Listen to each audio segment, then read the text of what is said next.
Hey everybody, this is Jonathan Lattin. You are listening to episode number 2 of the Perilous Podcast, and the music you are hearing is Covert Affairs by Kevin MacLeod.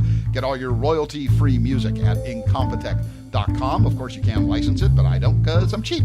And joining me again in the Bunker of Doom, it's the co-host, it's Angie Carrier. What's happening, Angie? Hey, not much. How are you? Nothing. Yeah. So hang on, here we go with what I like to call the smooth transition. And that's it. And we'll be listening to more of that on the outro. So we had our first episode last week. I thought that went quite well. Agree. And Silent Colin is joining us again in the Bunker of Doom. Thank you for joining us, Colin. Colin gave me a thumbs up. All right. So it's much funnier if you're in the room, but it doesn't matter. So last week we were just sort of introducing ourselves and you, and then we got into the Russian conspiracy. Right. But this week I wanted to talk about the Roswell Incident, which is a classic incident, and along with really it was Kenneth Arnold, who was a pilot who saw the unidentified flying objects when he was flying his, I believe it was a Cessna over Washington State, and that's how the flying saucer name got coined, because he said they were skipping in the sky like a saucer on water. But the Roswell Incident, and Angie has a lot of notes. She's so prepared, everybody. I like notes. But I want to hear your notes. But the Roswell Incident was very interesting, where in 1947, for the first couple of months, maybe even a year, from incident to things dying down, it was huge news, and then it just went away. Mm-hmm. And it wasn't until the 1970s when Freedom of Information Act requests were filed, and this came out, and then it became a huge thing, and it's been huge, of course, ever since. And right. Jesse Marcel, who was called out, Mac Brazel, who discovered this debris on a ranch he worked on, and Marcel was, along with a couple other people, was really in the thick of it, so a lot of people want to say this happened, that happened, it was a weather balloon, whatever. I have my own opinion on what happened, and why I personally believe 100% that it's true. But you, first of all, lovely penmanship. Oh, thank you. Yeah. But let's hear, you have notes, and let's hear, what do you think? Do you think something happened? And I know you have notes, but I would like to know your opinion. Yeah. So, well, I think that I believe that it wasn't. I don't think that I believe that it happened. So it's interesting that we have, But I think, I started doing a lot of research on what was going on in the world at the time, and kind of trying to see, because, I had just recently read an article about why people believe conspiracy theories, and it usually happens more in times where you feel powerless. So like right now, people on left, right, center, they're believing conspiracy theories very easily, because I think right now we're in a very turmoil society. Also, when people are stupid. Yeah, that's also a great point. Just throwing that out there. Yeah, but if you believe 3 million illegal people voted, you're stupid, because none of them voted in the swing states where he won by 70,000 votes. Why would you have 3 million people vote in California? She was going to win anyway. No, it distracted. Seems very obvious to me also, but sorry. Okay. Yeah, no, but I mean, I think that, so in 1947, I looked it up. Like, I didn't even really think about it. I knew the war had just ended, obviously, and some other interesting things that were going on with the Black Dahlia had just been found, but that has nothing to do with it. I just thought it was brilliant. I thought it was. I love that. It's really fascinating. That is some grade A creepy shit. Yeah. So that had happened right in January of the year, but there was a lot of the Cold War had started. Right. So I think what I personally believe is that there was I believe there's probably a lot of classified things happening where they were trying to, because they eventually said it was for the Project Mogul, to they were trying to listen to Soviet atomic bombs and stuff like that. I mean, I don't know that necessarily is the right story. They had a lot of time to release that information and kind of come up with that, but I do think maybe it was something that they were testing that they can't really talk, because it just seems like it kind of fits with the time. I just think that what he found, is it Brazel? Is that how you say it, Brazel? Well, Mac Brazel was the rancher. Yeah, he found all of that debris. It sounded like normal, like aluminum foil and sticks. Like, it didn't sound anything otherworldly to me. Right. So it's hard for me to believe that is something that really happened. I'm not saying that there hasn't been stuff that happened, but necessarily Roswell Incident. Because we're being laser focused. Right. As laser focused as I can be. Which right. Because I'm like a monkey on a sugar rush. Yeah, me too. So, hang on one second. Sorry about that, everybody. I pushed the wrong button. So a lot of things were going on. So you think he just, like, to a rancher who is not the most educated guy, he found balsa wood and tinfoil and all that stuff, and I would certainly say yes, highly, highly possible. But then you have a guy like Jesse Marcel Sr., who was a major at the time, Major Jesse Marcel. And he was the information officer for the Roswell Army Airfield before it was the Air Force. And he says, this didn't act like anything he was familiar with. That's not why I believe it happened. But I will say this. A trained observer knows, how to identify planes and other vehicles. The Roswell Army Airfield, I believe, housed the 509th Bomber Squadron, which was the guys that dropped the nuclear weapons on Hiroshima and Nagasaki. All had incredibly high clearances. And they not only released weather balloons from there all the time, universities around the area would come out and release weather balloons all the time. So even though the Project Mogul balloon looked different than other weather balloons, it was still terrestrial materials that would have been used in various other weather balloons. Right. That I personally believe, but this is not the reason why I believe it happened, that Jesse Marcel would have said, well, I'm sorry, Mac, it's a weather balloon. But back to your notes, Angie. What do you got? Well, I mean, it was really, there was a lot of UFO sites. So Kenneth Arnold was June 24th, and then this was July 8th was Roswell. I mean, then after that, there was hundreds of like UFO sightings that were happening, which is, it kind of goes back to that, what I was saying of like the Cold War was starting. And it's interesting also that the intelligence communities were all formed the same year too. I don't know if that's even related, but I thought it was interesting. Well, yes and no. I mean, I think there was a reason, like you're coming out of the OSS, which is the Office of Special Services, and realizing that we need, I think it was, who was the president at the time? Was it Truman? Who wanted to disband all the intelligence services. And then as the Cold War's ramping up, everybody's like, we're going to need people collecting stuff, maybe poisoning some hookers. Yeah. And so that all happened. And then, of course, there's a great conspiracy within the conspiracy, which is about a thing called Majestic 12, which we can, I don't know if that you came across that. I don't know. We will do a whole Majestic 12 episode, which is just, it's bacon levels of crazy. That's how good it is to taste. And while I believe there may be something like it, anyway. So I don't want to distract you. So please continue. No, I mean, that was essential. Like, a lot of these notes were just like trying to get a feel for the climate of America at the time, and like learning, like reading more about how people psychologically think of conspiracy theories and how like how they were feeling at the time. And when it came back into focus in 1978, Stanley Friedman is the one, him and Stanton. That's right, Stanton. Yeah. He was just on a documentary I watched also, but he kind of reopened all of that. And at the time, it was the end of the Cold War, and it was when everybody was kind of not trusting the government, and then UFOs like ramped up from then. So you also had Star Wars and Close Encounters, which should not be underestimated. That was another thing that pop culture really influenced a lot of the UFO sightings, which is interesting. So that all kind of makes me think that I can believe, but I'm also easily swayed either way, because there are certain things that I think, actually it was another interview with Stan. He said we started getting into nuclear technology, which means we would be affecting other, planets, or we could possibly, and that would make, if there was aliens, that would make them more interested in us.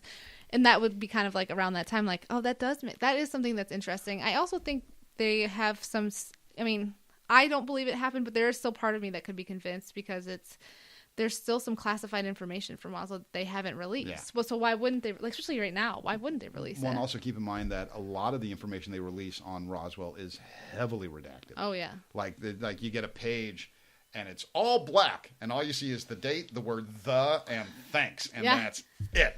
But to your point, and I think honestly, I don't even know if we talked about this on air or off air, but which is, I can certainly see, you have the Kenneth Arnold thing. Again, the timing between Kenneth Arnold and Roswell is very interesting to me because it is such a compacted thing. And this was such a big story that, of course, I think there was a lot of hysteria where people, saw things. But then it went away and it died down and people forgot about it. And then you had the whole contactee era of the 50s where Venusians were coming and taking people on spaceship rides. And it was like a real cottage industry. And I think, that was all like con artists and stuff. But the Roswell thing for me, before I get into that, what else do you got? Well, I think it was kind of getting a timeline. I was talking about like how it died down. Like in the 1950s, there was that big push because communism was such a big thing. They wanted people started to be like, America's could go crazy. So we want to be this more that modern, like we want to be conservative and fit this mold. And so some of that might have went away too. But I mean, like, what you said about the sightings, maybe hysteria, but some of them that could also be that they felt empowered to report that too. So because they're like, I'm not crazy. Somebody else, so it can go both ways. And so I can see both, but and hysteria isn't the right word. Right. I think a lot of people see UFOs and it's misidentification. Right. I think some people see UFOs and it's a UFO. And when you talk about feeling empowered, I certainly agree about that. The FAA, the Federal Aviation Authority, Association, whatever. They used to.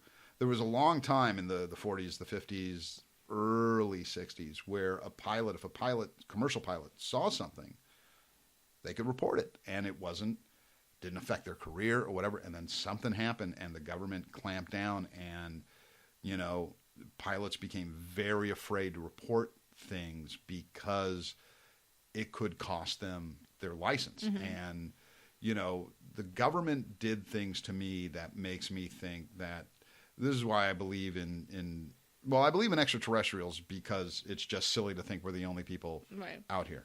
Now, are they coming to Earth because we're so special? I don't know about that. I can certainly see why, a nuclear signature, which can just travel through space unhindered, might make another population nervous. But we're in a pretty isolated we are the Victorville of the Milky Way galaxy. We're on an outer spiral in an outer spiral. But so for me, are we special, or are we, if you look at it from my point of view logically, and I'm not getting into interdimensional aliens, which some people will talk about, or whatever, we can talk about that some other time. Let's just say it's intergalactic and interstellar travel. If you are coming from or going to an adjacent galaxy, we're a really good pit stop because we're on the outer arm. We've got fresh water, food, minerals that you may need.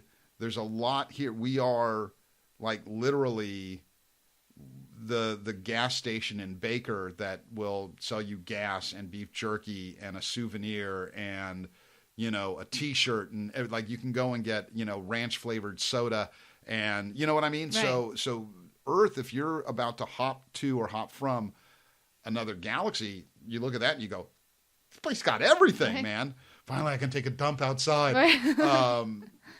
So for me, it makes a lot of sense. Now, people who get probed or whatever, while that may be a thing, it's highly possible that anal probing is the intergalactic equivalent of cow tipping, where it's just drunk kids stealing their dad's flying saucer. And, it's like frat boys. It's like, you want to go probe some humans? Totally, dude. My dad's out of town till Monday. And I don't want to dismiss that maybe people have had interactions with extraterrestrials and or interdimensional entities. But so let me see how you feel, how you feels about this, Angie. Yeah. So here's why I think something really weird happened at Roswell. And keep in mind that the Army and all military do not reward stupidity. Keep that in mind, okay? They do not go, well, he's a moron, but I like him. So Jesse Marcel goes out to the ranch.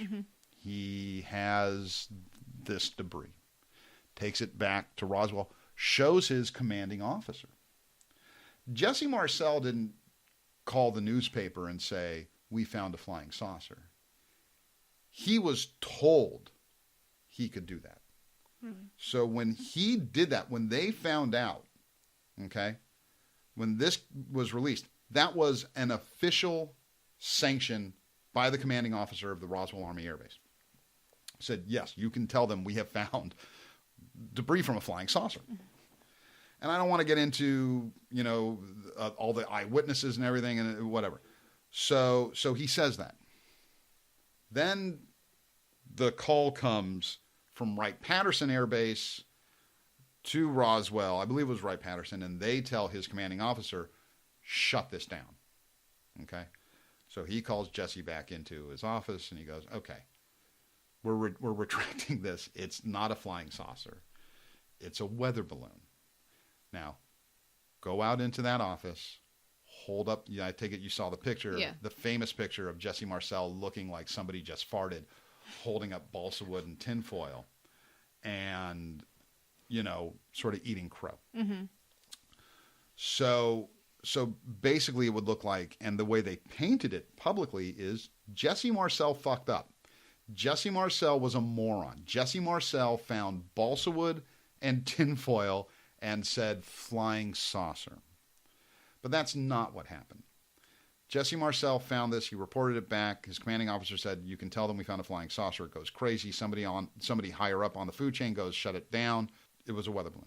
And the reason I know, or I feel confident in saying, it wasn't something terrestrial, it wasn't, is because do you know what happened, excuse me, to Jesse Marcel after the Roswell incident? No, I actually didn't see anything about that. He got promoted. Didn't get sent to Alaska. He didn't get demoted. He didn't get shoved behind a desk. He got promoted. Because he was going to tell. No, because his commanding officer wasn't a bad guy and felt really, really bad and said, sorry. No, he got promoted because he was a good officer. Right. He ended up as a, he got promoted. He was then allowed to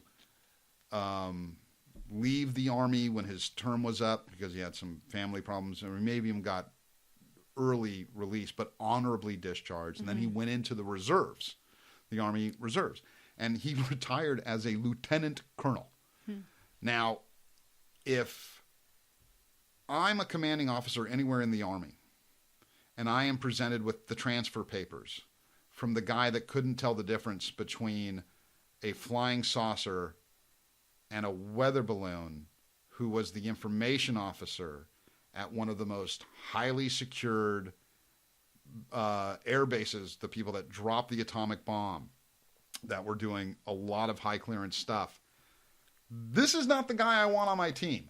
This is not the guy that's going to keep getting promoted. Yeah. This is not the guy this is the guy that you send to the armory in Biloxi as a file clerk. You send to a radar station in Alaska. You certainly don't promote him, and you certainly don't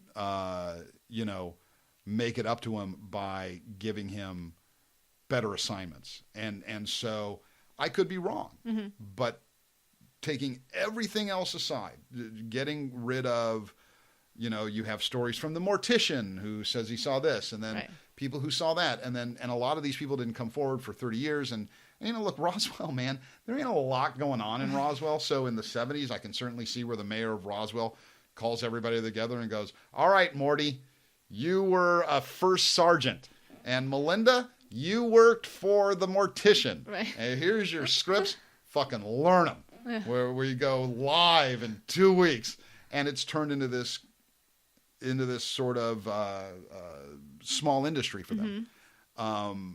And some of the people could be telling the truth, but some of the people may not. And a lot of people that have come forward to say they were eyewitnesses, it turns out they weren't eyewitnesses. Right. But for me specifically, while I am not 100% sure what happened, I believe 100% it wasn't a Russian spy plane. It wasn't There's a more obscure theory called Die Glocke, which is we can about Joseph Mengele. Huh? Is it that one about Joseph Mengele? No. Well, it was a Nazi time travel thing. No, I know. It gets crazy. By the way, Nazis are not in Antarctica. We can talk about that later. It wasn't anything that was built with terrestrial materials, because even if it was a crashed Russian spy plane or something like that, Jesse Marcel is going to look at it and go, that's a big effing piece of metal, and I know what that looks like. Yeah. I know what that looks like. He didn't know what this was.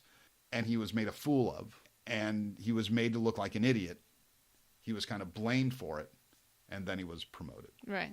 And to me, I go, I think something happened, man. I don't know what, but something happened, and probably extraterrestrial. Yeah. Or interdimensional, but probably extraterrestrial. And that's my thought. What do you think? I mean, I think that's really plausible. They actually, everything that I researched, which I did for a while. I can tell. They didn't mention that at all. They mention his name, but they don't mention his promotion or anything. There's no theories like beyond that. They kind of just talk about a lot of eyewitness testimony and the alien autopsy, all of that. Bullshit. Yeah, complete bullshit. You're talking about the Ray Santilli tape, the thing that aired on? Yeah, that was bullshit. On Fox. Yeah, and then his excuse ended up being, well, no, there is a real alien autopsy. This is just a reenactment of the real thing. Of what I looked at on the screen. Yeah. What I did think was interesting, though, that made me question, was it what they released in the 2000s? They unclassified or declassified, unclassified. Whatever. Guy, it was from 1950, but they I guess the FBI got called from the Air Force, and they were like, we found these 3 alien-looking bodies, and they were just like, are you talking about? No further investigation was done. Are you talking about the Hoover menu? The Hoover memo? Yes. Yeah. Yeah. That one was what? They just decided not to investigate it? Was it because he was crazy or because the CIA? And again, it's understanding how, first of all intelligence agencies are territorial. Mm-hmm. Which makes, not get off on too big of a subject, but that's what makes fighting the quote unquote war on terror so tough, is because in the end the CIA doesn't want to work with the FBI. Yeah. They just don't. So the Army, the Navy, the Air Force, the Marine Corps, but the Marines are a much smaller fighting force. They don't necessarily share information back and forth. The CIA doesn't share. The FBI, the Army intelligence doesn't want to share what they know with the FBI, because you have a military installation coordinating with a civilian. They don't. Fuck you. We're the military. Stop it. We're keeping America safe. Go away. Yeah. Go away. But you also, in my opinion, and I could be wrong, you have to understand how these people think. And again, so with me, the Army does not reward stupid people. Yeah. Again, and also think about this. If Jesse Marcel had done that, he'd have been demoted. Mm-hmm. But then it's also about how to understand when you're being lied to. Like there was a big thing where people would send Freedom of Information Act request forms to the CIA about specific stuff from a certain date and go, what are your files? And the CIA would send this blanket letter. The CIA does not investigate UFOs. Mm-hmm. Yeah, it doesn't mean they don't know about it. Right. What they're saying is we don't investigate UFOs. And if there is an intelligence agency that investigates UFOs, it is probably a very, very dark branch of naval intelligence. I was trying to find out who does investigate it. CIA has, on CIA.gov, they have a section about it. But that's from the 50s or 60s. Right. Well, it was recent of here's what we investigate, but it turns out to be aircrafts, and it's right. This whole section. But they're sort of a debunking warehouse. But in my opinion, if there is a branch that investigates, and again, maybe that truly investigate. It would be the Navy, and that's because anything that can the most suitable branch of the military to investigate that sort of thing is the Navy, because they have submarines, and anything that can travel through the vacuum of the ocean can travel through the vacuum of space, and they are the most, that's probably why that gives them an advantage. Now, I'm sure the Air Force does. I believe there are maybe a number of military agencies that look into it. I think the CIA will field calls from people, but when they get involved, it's very under the table. I don't think the FBI does it at all. Yeah. Air Force was the one that had Project Blue Book in the 60s. But for me, that's all the proof I need. Jesse Marcel was promoted. And I go, I may not know what exactly happened, but I know it wasn't terrestrial, and I know you don't promote an idiot. Yeah. There was an interesting quote that you'd probably, maybe this is how you feel this. I was, when I was reading through it, somebody who doesn't believe it happened exactly how it happened, but they think it happens in some way. And he said, we know Jesus Christ was crucified, we just don't know where. Like, as a human, person. So it's kind of I thought it was interesting. Yeah. But, so your final opinion of Roswell is, at the moment, what do you think? Well, now you convinced me a little bit with that one. Yeah, right. Yeah. Well, because I'm easily swayed. Yeah, baby. I like data and evidence. That's like a lot of what my master's degree was. True. So that is a really interesting point, because it's not based on just like, oh, this witness, because they only ended up having like 7 eyewitnesses in the end who said they physically with their own eyes saw something. Everything else, the hundreds of others, were all hearsay and stuff. Right. But yeah, I mean, I think it maybe is kind of going back to that quote a little bit of like, I don't know that it happened exactly how they're stating it, but something may have. But I don't know that incident was the one that actually happened. Because I think there's a lot of plausible explanations, especially with the climate of the world, not temperature wise, but yeah. Well, I think that's a good attitude to have, because it's only going to get stranger from here. Yeah, that's fair. So I don't know exactly what we're going to talk about next week, but it'll be something, and we'll probably get off. We probably won't do another UFO episode next week. We'll make it something interesting. Maybe we'll talk about ghosts. Yeah, and I do love a good ghost story. I don't believe in them, because I think you do. Yeah. Yeah. Interesting. Okay. Well, thanks for coming by. Yeah, that was a good conversation. I really appreciate it. Silent Colin, thank you very much. You're welcome anytime. He has bowed graciously. Well, listen, everybody. Thank you for wasting a half hour of your time listening to Angie and I debate UFOs and Roswell and all that stuff. What do you think? Leave a comment on our website, or tweet at me and tell me I'm a moron. Everybody likes to do that. This is Jonathan Latt. You have been listening to an episode of the Perilous Podcast. My co-host, Angie Carrier. Thanks for coming by, Angie. Yeah, thanks for having me. All right, and you are listening to Covert Affair by Kevin MacLeod. Go to Incompetech.com. Get all your royalty-free music.